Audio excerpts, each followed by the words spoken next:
गोंडपिपरी में धान खरीदी केंद्र का उद्घाटन विधायक सुभाष धोटे के हाथों किया गया और यह केंद्र तहसील के किसानों के लिए हितकारक होगा, ऐसा विश्वास इस मौके पर सुभाष धोटे ने व्यक्त किया।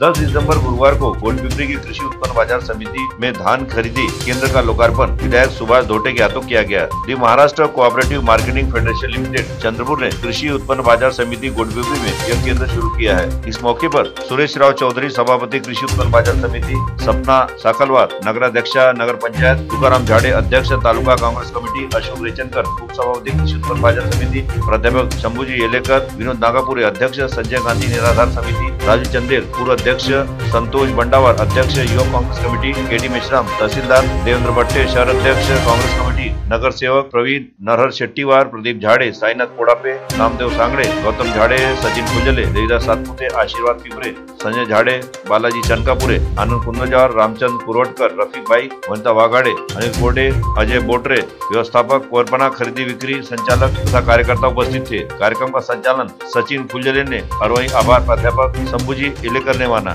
सीटीवी के लिए हमारे विशेष प्रतिनिधि नितेश डोंगरे की रिपोर्ट। आज गोंडपिपरी कृषी उत्पन्न बाजार समितीच्या वतीने धान आधारभूत केंद्राची स्थापना सुरुवात करण्यात आली।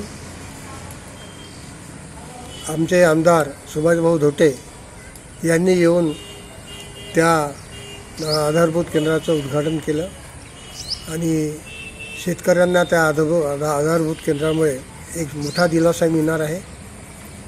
शेतकऱ्यांना आता जो धानाचा भाव मिळतो तो 2000 ते 2100 रुपये क्विंटल या भावाने मिळतो, परंतु ही जी शासकीय धान खरेदी आहे याच्यामध्ये आज ताबडतोब 1800 रुपये क्विंटल प्रमाणे धान खरेदी केल्या जाईल आणि त्यानंतर 700 रुपये कालांतराने 700 रुपये बोनस शेतकऱ्यांनी मिळणार आहे।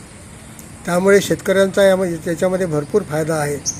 तरी मला असं सांगायचं आहे शेतकऱ्यांना की त्या घाई न करता आमच्याकडे जे शेतकरी आहे त्यांना एक सवय आहे की धान निघाल्याबरोबर ताबडतोब ते बाजारामध्ये विक्रीला काढतात आणि विकून टाकतात। असं न करता या केंद्रामध्ये शेतकऱ्यांनी धान आणावा अशी माझी सर्व शेतकऱ्यांना, गोंडपिपरी तालुक्यातल्या शेतकऱ्यांना नम्र विनंती।